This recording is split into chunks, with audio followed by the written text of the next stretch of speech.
Estamos com esse problema a ser resolvido, né, onde a pergunta é especificar uma configuração amplificadora que tem algumas garantias, né?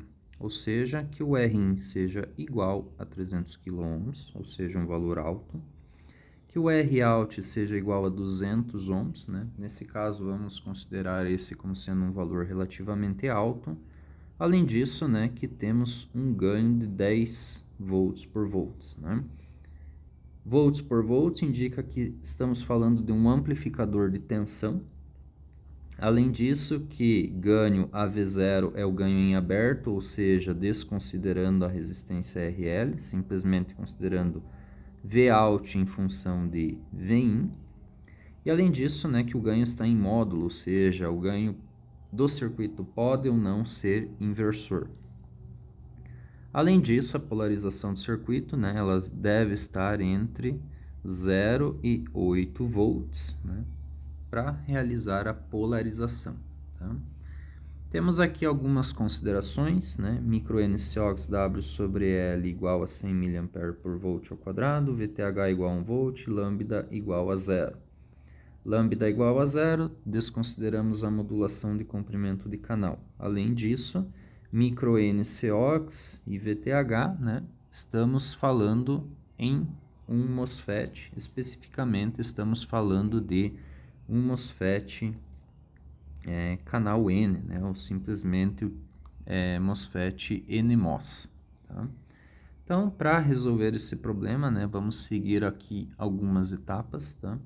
Então, a primeira delas, né, é escolher qual que é a configuração que melhor se adequa, né, adequa à solução desse problema. Temos três opções, escolhemos a melhor para resolver o problema. Segundo, né, é necessário garantir a polarização do transistor na região de saturação, ou seja, na região de amplificador. Então, escolhemos o melhor circuito, né, que faz essa polarização. Né? Escolhendo os circuitos, a terceira etapa é especificar os componentes, né? Ou seja, escolher as resistências, as fontes, tanto de tensão quanto de corrente. Né? Por fim, a última etapa, né? Que é verificar se de fato, né, aquilo que especificamos está coerente. Né? Em outras palavras, queremos saber se de fato ele está polarizado como amplificador. Então, recordando das configurações amplificadoras, né, que podem ser realizadas com o transistor MOSFET. Né? Então, aqui anotei as três configurações: fonte comum, porta comum, né, ou dreno comum. E vamos analisar aqui as três informações que são mais importantes aí para o problema que queremos resolver. Entre elas, né, temos o Rin, o Rout e o ganho de tensão. Né? Então, lá para o fonte comum, né, temos que o Rin é um valor alto, né, é um valor elevado. O Rout também é um valor relativamente alto e o ganho de tensão ele é alto. Né? Mas além disso, né, é um ganho inversor, né? Ou seja, ele é negativo. Tá? Depois vamos para o porta comum. Então, qual que é a característica, né, do Rin do porta comum? Ele é um valor baixo. Né? Além disso, o Rout é um valor elevado, valor alto, e o ganho de tensão ele é um valor alto, né? Mas ele é positivo, né? Ou seja, ele é não inversor.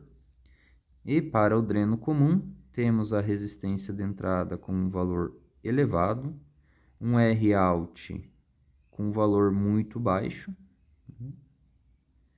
E um ganho que ele é não inversor, ou seja, ele é positivo, só que ele é um valor de aproximadamente 1 volt por volt. Né?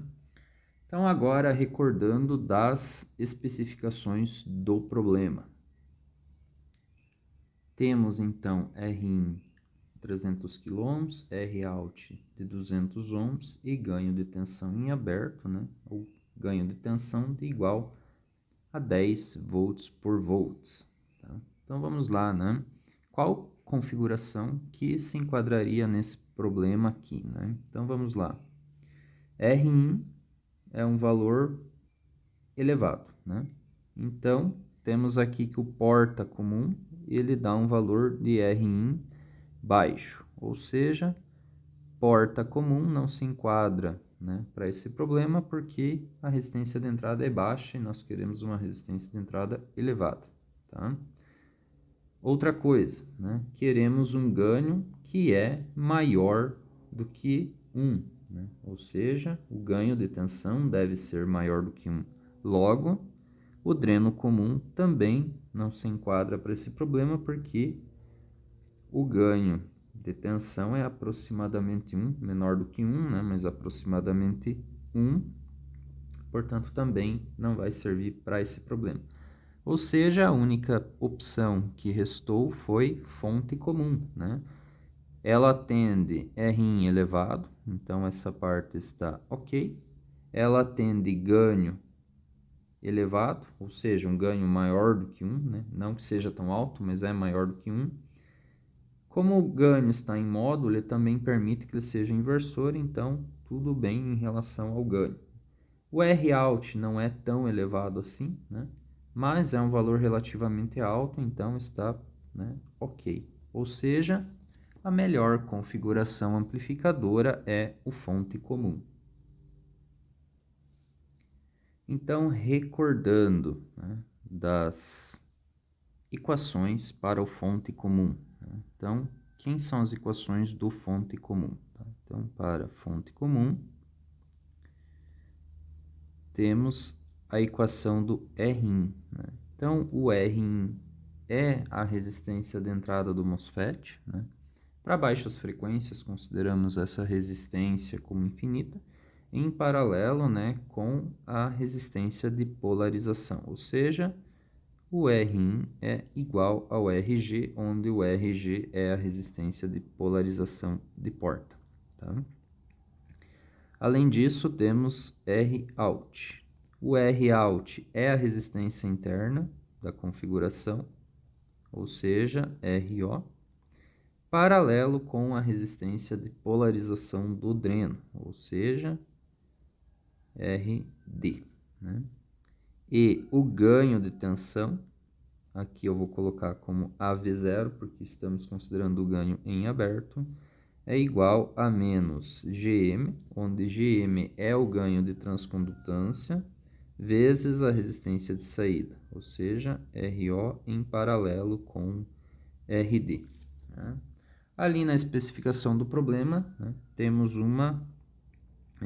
também uma característica a ser considerada, que é lambda igual a zero. Lambda igual a zero indica que a resistência Ro a ser considerada vai ser infinita, ou seja, a resistência Ro desaparece dessas equações, né? Ou seja, o Rout, na verdade, será apenas a resistência Rd, né? E o ganho de tensão é menos Gm vezes Rd. Vamos agora, né, com um transistor do tipo NMOS, né, e queremos fazer de fato a configuração amplificadora fonte comum, né? Então vamos conectar agora quais são os componentes relativos a pequenos sinais. Primeiro, por se tratar de uma configuração fonte comum, é necessário que a fonte esteja conectada no terra, né? Lembrando que aqui estamos falando somente de pequenos sinais e não de polarização, né? Como a fonte já está conectada, o terminal de fonte já está conectado no terra, né, conectamos os demais componentes, ou seja, a saída estará no dreno, tá? Então, o dreno está conectado na resistência de carga, e aqui temos tensão de saída, ou seja, Vout, tá? E a entrada deve estar conectada, né, no último terminal restante, que é a porta, tá? Então, em pequenos sinais, temos essa conexão, né? Então, fonte Vsig, resistência Rsig, né? São da fonte. E na porta temos a tensão Vin. Tá? Estamos falando de pequenos sinais e os pequenos sinais já estão conectados corretamente, ou seja, entrada na porta, saída no dreno e a fonte em modo comum, ou seja, conectada no terra. Mas devemos recordar que esse circuito deve também ter um circuito de polarização, né? Isso indica que a tensão média na porta, no dreno, e na fonte não podem ser todas iguais a zero, porque senão o circuito não está polarizado corretamente, tá? Então, para garantir que ele esteja polarizado corretamente, é necessário realizar o acoplamento, né? Então, acoplamento de pequenos sinais e desacoplamento de polarização, tá? Então, para acoplar pequenos sinais sem alterar a polarização, ou permitindo que possa haver outras tensões de um lado e do outro do componente, né? Podemos fazer esse acoplamento com capacitores com valores muito altos, né? Idealmente aqui estamos falando de capacitores infinitos, né? Mas por questões didáticas apenas, tá? Isso vai acontecer em todos os terminais, né? Então estamos acoplando todos os terminais com capacitores, tá? Nesse caso, né, a tensão Vin ela vai estar antes do capacitor. Então, Vin está nesse ponto, tá?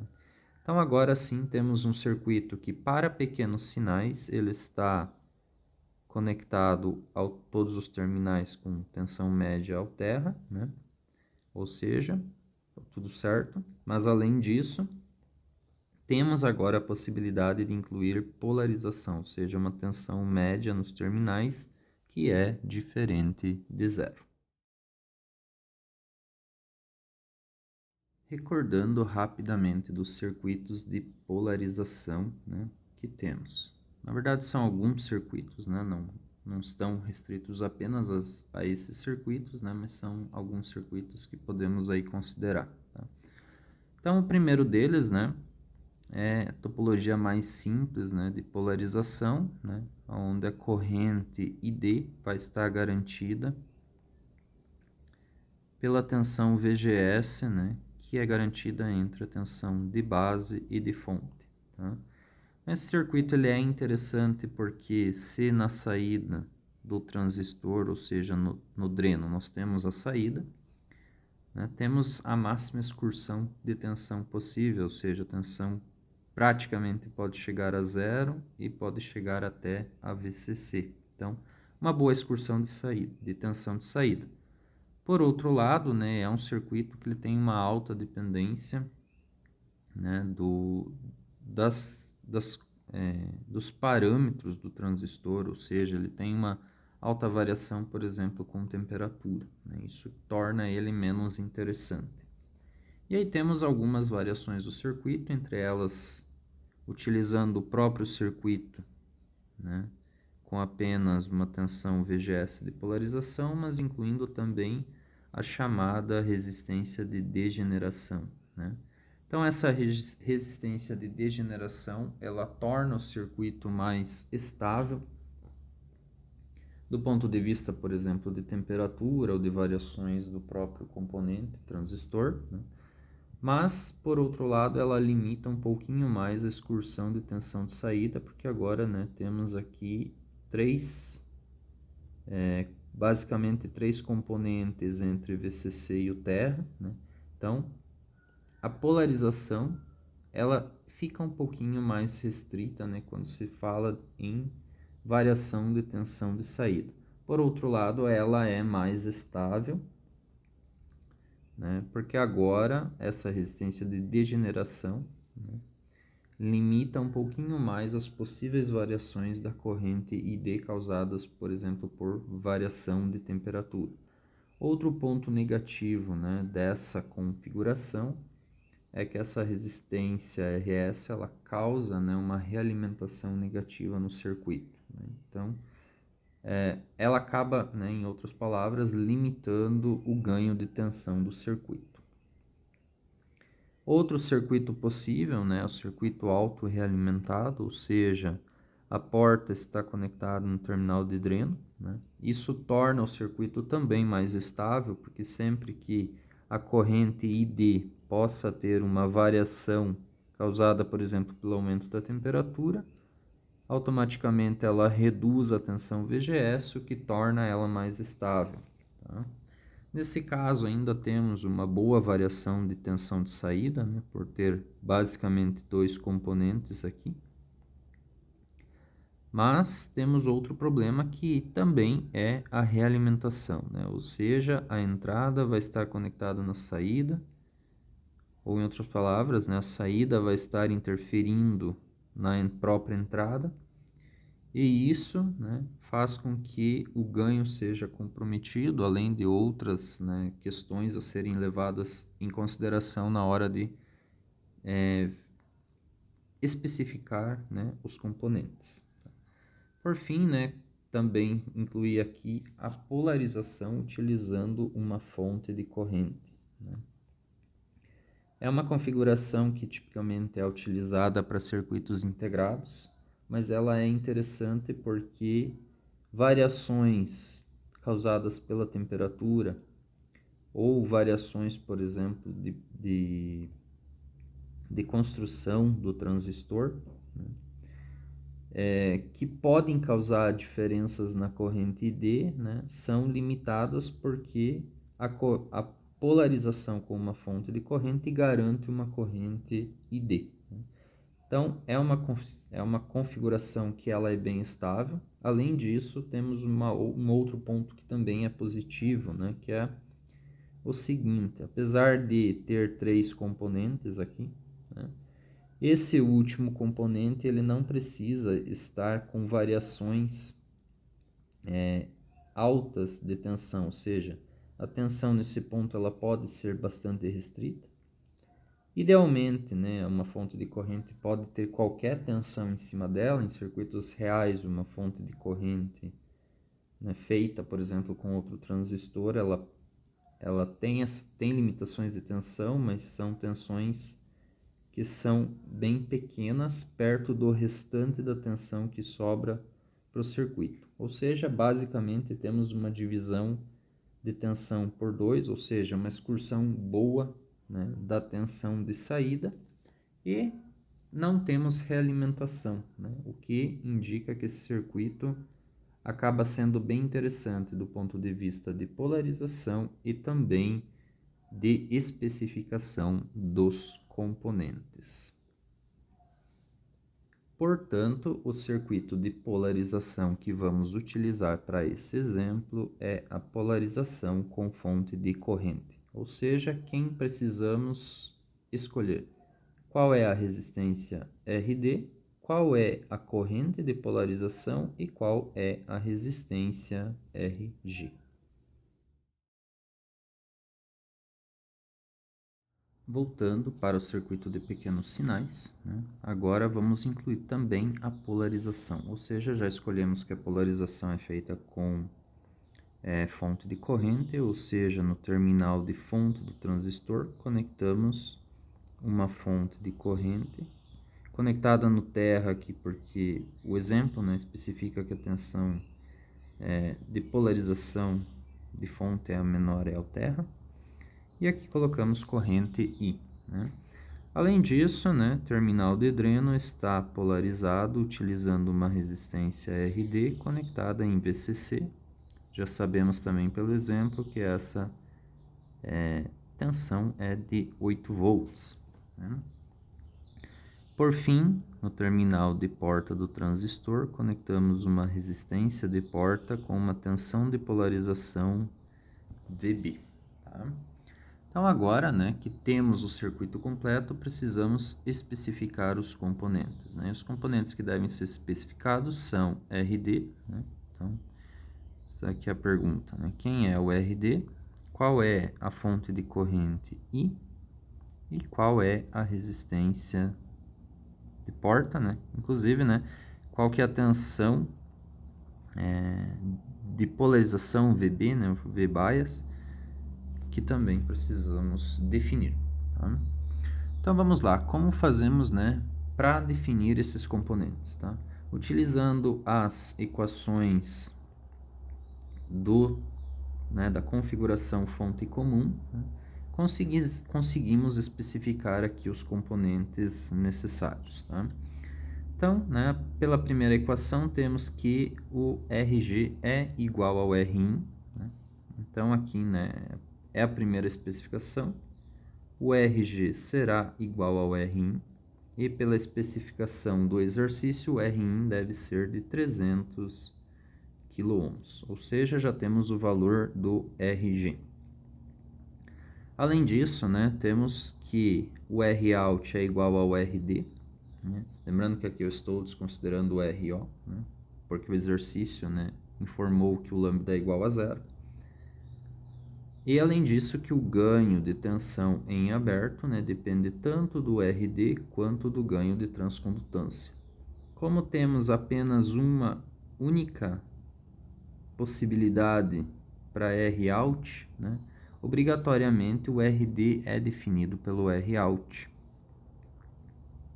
Então, RD é igual ao Rout, que é igual a 200 ohms. Né? Por fim, né, restou agora o ganho de transcondutância. Né? Então, o ganho de transcondutância é definido pelo ganho do circuito, né, e pela resistência RD. Tá? A resistência RD acabamos de definir, o ganho do circuito, né, ganho de tensão, ele em módulo ele é igual a 10 volts por volts, mas nesse caso aqui não consideramos ele em módulo, né? Vamos colocar um valor negativo porque o ganho é negativo, ou seja, menos 10 volts por volts deve ser menos Gm vezes RD, né? E agora, isolando o ganho de transcondutância, temos 10 dividido por 200, que isso é igual a 50 milisiemens. Ok? Muito bem, né? Então, tendo definido o ganho de transcondutância, conseguimos agora definir quem é a corrente de polarização do transistor, ou seja, quem é a corrente ID, né? E isso é garantido pela equação do próprio ganho de transcondutância, né? Então, incluindo aqui, né, a equação do ganho de transcondutância é raiz de 2 micro-NCox W sobre L vezes ID. Né? Observem aqui que o ganho de transcondutância já é uma informação conhecida. 2 micro-NCox W sobre L também é uma especificação do exercício, né? E daqui nós conseguimos isolar a corrente ID. E observem que pelo circuito, a corrente ID é a própria corrente de polarização da fonte que nós precisamos, né? Ou seja, a corrente I, que é igual à corrente ID, é igual a Gm ao quadrado dividido por 2 vezes micro-NCox W sobre L. Né? Colocando os valores, 0,05 ao quadrado, né, dividido por 2 vezes 0,1, né, isso dá um valor de 12,5 miliamperes. Ou seja, acabamos, né, de definir quem é a corrente ID. Tá? O último componente, né, que precisamos definir agora é qual é a tensão de polarização VB. Tá? Então, né, como precisamos uma garantia de que esse transistor está de fato na polarização, né, essa tensão VB ela deve ser uma tensão pelo menos igual ou menor à tensão VD. Tá? Então, quem é a tensão VD? Né? Tensão VD é VCC menos a corrente I vezes a resistência RD. Né?